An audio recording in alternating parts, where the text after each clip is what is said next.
Hello everyone, welcome everybody to our YouTube channel. In this video, I shall discuss with you another requirement update regarding on GAIL. That means Gas Authority India Limited. आपको मालूम होगा गेल एक भारतीय company है जो कि central government PSU के under में आता है। उसके तरफ से कुछ मैनेजमेंट ट्रेनिंग का वैकेंसी कह सकते हो, जो कि उसका executive grade E1 and E2 का पोस्ट निकल कर आई है। उसको मैं आपके साथ आज डिस्कशन करने जा रहा हूँ, तो कृपया वीडियो को आखिर बने रहिए। तो आप एलिजिबल हो तो ज़रूर अप्लाई कर लीजिए, एलिजिबल नहीं हो तो कृपया वीडियो को शेयर कर दीजिए। आपके फ्रेंड के सर्कल या दोस्त के सर्कल जो भी एलिजिबल होता है वो अप्लाई कर पाए। ठीक है, तो चलिए स्टार्ट करते हूँ। यहाँ पे देख सकते हो गेल भवन न्यू दिल्ली उसका जो हेडक्वार्टर है। गेल महात्मा कंपनी है। सीधा से लेकर चलता हूँ कौन कौन पोस्ट निकल कर आई है। पहला कैटेगरी जो पोस्ट आई है उसका सीरियल नंबर 1 में देख सकते हो, सीनियर इंजीनियरिंग रिन्यूएबल एनर्जी। कुल मिलाकर 6 वैकेंसी यहाँ पर है और जो कि 3 OBC में 1, EWS 1, SC 1। उसके बाद देखेंगे तो सीनियर मैनेजर बॉयलर ऑपरेशन, उसमें भी 3 वैकेंसी है और जब में 2, OBC में 1। उसके बाद सीनियर इंजीनियरिंग मैकेनिकल, इसमें 30 वैकेंसी है और जब 12, UWS 3, OBC 7, SC 5, ST 3। उसके बाद सीनियर इंजीनियरिंग इलेक्ट्रिकल जिसमें 6 वैकेंसी। उसके बाद सीनियर इंजीनियरिंग इंस्ट्रूमेंटेशन, जिसमें उसके बाद लेवल देख सकते हो कौन कौन पोस्ट का E2 लेवल है और किसका E1 है, उसको आप देखते जाइए। इंस्ट्रूमेंटेशन में 1 वैकेंसी है। सीनियर इंजीनियरिंग केमिकल के लिए 36 वैकेंसी है और इस तरह सीनियर इंजीनियरिंग गेल टेलीकम्युनिकेशन के लिए 5 वैकेंसी है और सीनियर ऑफिसर जिसमें E2 ग्रेड का फायर एंड सेफ्टी में 20 वैकेंसी है। सीनियर ऑफिसर C&P में 22 वैकेंसी है। उसके बाद सीनियर इंजीनियरिंग सिविल के लिए 11 वैकेंसी है। उसके बाद सीनियर मैनेजर मार्केटिंग के लिए 22 वैकेंसी है।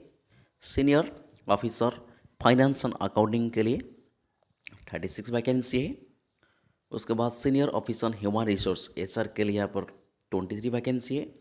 सीनियर ऑफिसर लॉ के लिए 2 वैकेंसी है और सीनियर ऑफिसर मेडिकल सर्विस के लिए 1 वैकेंसी है।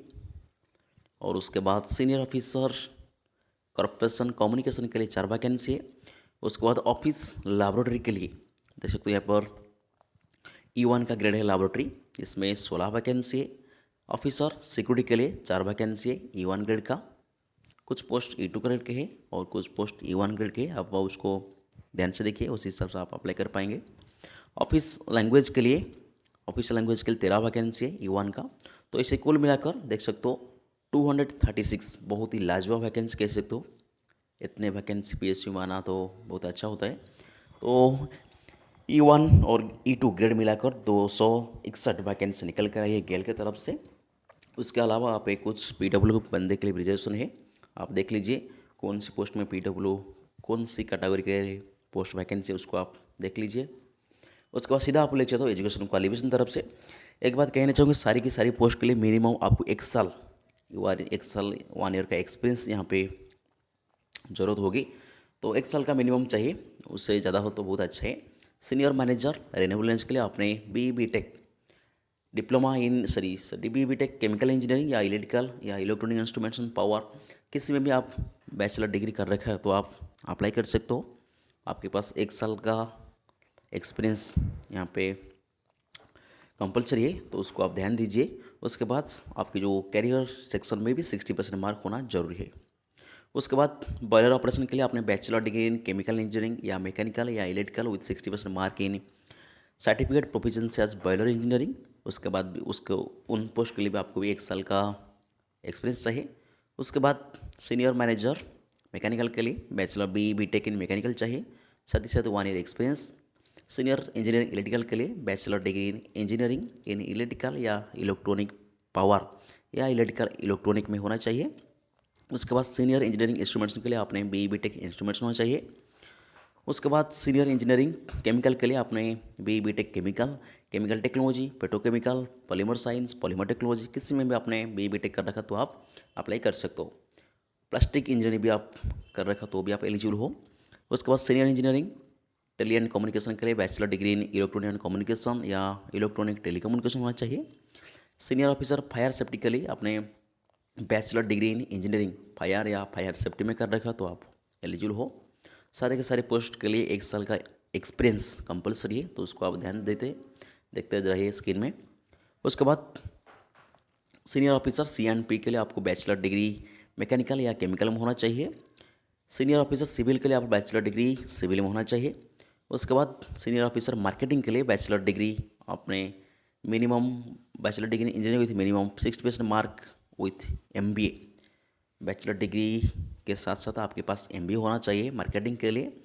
Senior officer finance and accounting के लिए आप CA या CMA या ICMA कर रखा तो आप एलिजिबल हो, या आपने BCom के बाद 2 ईयर के MBA कर रखा तो भी आप यहाँ पे एलिजिबल हो। उसके बाद HR के लिए आपने बैचलर डिग्री थी minimum 60% mark with 2 year MBA with specialization personnel management and industrial relation. Human resource में आपने MBA कर रखा हो तो आप HR के लिए एलिजिबल हो, और वह 1 ईयर एक्सपीरियंस भी सारी के सारे पोस्ट के लिए चाहिए। सीनियर ऑफिसर लॉ के लिए आपने graduate in any discipline with 60% mark with LLB 3 year LLB course कर रखा हो विथ 60% मार्क तो आप एलिजिबल हो सीनियर ऑफिसर लॉ के लिए। उसके बाद सीनियर ऑफिसर मेडिकल सर्विस के लिए MBBS डिग्री चाहिए। Post senior officer corporate communication के लिए आपने bachelor degree with minimum 60% mark 2 year master degree in post का जो डिप्लोमा इन कम्युनिकेशन या एडवर्टाइजिंग या कम्युनिकेशन होना चाहिए। उसके बाद पोस्ट ग्रेजुएट लैबोरेटरी के लिए यहाँ पे master degree MSc in chemistry with minimum 60% mark. यहाँ पे थोड़ी E1 के लिए थोड़ी से देख सकते हो एक्सपीरियंस का ईयर ज़्यादा होगी, मिनिमम 3 ईयर का एक्सपीरियंस पोस्ट क्वालिफिकेशन एक्सपीरियंस चाहिए E1 ग्रेड के लिए। और पोस्ट ऑफिसर सिक्योरिटी के लिए आपने bachelor degree with minimum 3 year with minimum 16 mark. Preference will give in candidate with diploma in industrial security minimum 3 year post qualification and experience of arm forces such as Assam rifle CISF CRP etcetera. उसके बाद officer language के लिए आपने master degree Hindi या Hindi literature में कर रखा हो तो आप एलिजिबल हो। तो ऐसे कुल मिलाकर सारे के सारे पोस्ट एक्सपीरियंस पोस्ट कह सकते हो। E2 के लिए आपको मिनिमम 1 साल का एक्सपीरियंस चाहिए, और E1 ग्रेड के लिए आपको मिनिमम 3 साल का एक्सपीरियंस यहाँ पर चाहिए, और कुछ पोस्ट के लिए 2 साल भी चाहिए। ध्यान दीजिए गेल एक वो मारना कंपनी थे, अच्छा खासा फैसिलिटी होता है यहाँ पर, तो जो भी बंदा एलिजिबल हो कृपया जरूर अप्लाई कर लीजिए। चलिए और कुछ इंपॉर्टेंट बात करेंगे क्या सिलेक्शन प्रोसीजर होने वाली है। एज सिलेक्शन वगैरह आप ले सकते हो SC ST OBC के लिए, यहाँ पे देख सकते हो SC के लिए 5 साल, OBC NC के लिए 3 साल। ओके, उसके बाद क्या आपका सैलरी स्ट्रक्चर रहने वाली है, देखिए जितने भी E2 ग्रेड का है आपका मिनिमम पे स्केल 60,000 से लेकर 1,80,000 रहने वाली है, और जितने भी E1 का ग्रेड है ठीक है आपका बेसिक पे आपका पे स्केल 50,000 लेकर 1,60,000 रहने वाली है। यहाँ पर बेसिक पे रेखा रखा है, E2 के लिए बेसिक पे 60,000 है और E1 के लिए बेसिक पे 50,000 है। उसके बाद आपको बहुत सारे अलाउंस मिलने वाली है, मान कर चले E2 के आपके सैलरी लगभग 1,00,000 प्लस होने वाली है, और E1 के लगभग इनिशियल आपका सैलरी भी 1,00,000 के आसपास रहने वाली है E1 ग्रेड में। ठीक है, बहुत ही अच्छा कंपनी होता है, देख सकते हो। उसके बाद वेरिएबल पे, बेनिफिट अलाउंस, बहुत सारा अलाउंस रहता है। प्लेस ऑफ असाइनमेंट आपका कौन से एरिया में पोस्टिंग हो सकता है, देखिए गेल इंडिया का कोई भी यूनिट ऑल इंडिया में उसका जो भी ऑपरेशन यूनिट चल रहा है उसके कहीं पर भी आपका पोस्टिंग हो सकता है, उस हिसाब से आप तैयार रहे ऑल इंडिया में जाने के लिए। एप्लीकेशन फ़ी यहाँ पर 200 रुपया रह रहा है, 200 रुपया BC EWS और EWS ऑन रिजर्व OBC के लिए 200, उसका अलावा SC ST PW के लिए कोई भी एप्लीकेशन फ़ी नहीं है। ठीक है, आपको कैसे अप्लाई करना है ध्यान दीजिए, जिसका गेल का जो ऑफिशियल वेबसाइट है www.gasonline.com, तो सिंपली आप गूगल में GAIL.com भी सर्च करेंगे, आपके पास उसका ऑफिशियल वेबसाइट आ जाएगा, जिससे नवंबर 12 से लेकर आप दिसंबर 11 तक अप्लाई कर सकते हो। ओके, आपके पास और कुछ ज़्यादा इंफॉर्मेशन नहीं। एप्लीकेशन के लिए आपको पहले रजिस्टर करना पड़ेगा, उसके बाद लॉगिन करके आपको एप्लीकेशन फ़ी डालकर ही अप्लाई करना पड़ेगा। हाँ, आखिरी सबसे इंपॉर्टेंट बात सिलेक्शन प्रोसीजर, आपका सिलेक्शन प्रोसीजर क्या रहने वाली है, देखिए E1 E2 ग्रेड जो मैनेजमेंट पोस्ट की कैटेगरी में आता है तो लगभग मान के चलिए आपको तो इंटरव्यू रहेगा ही रहेगा। candidate fulfill all the criteria based on the application submitted by the online application will be only considered for the selection procedure.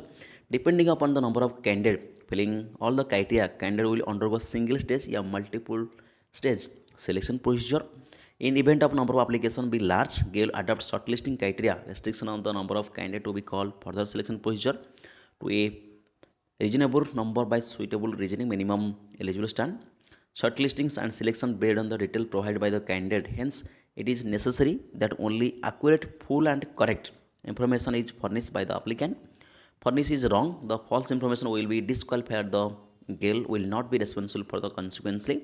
Since the application will be screened on the basis of data submitted by the candidate in the online application form, the candidate must satisfy themselves the suitable for the position to which they are applying.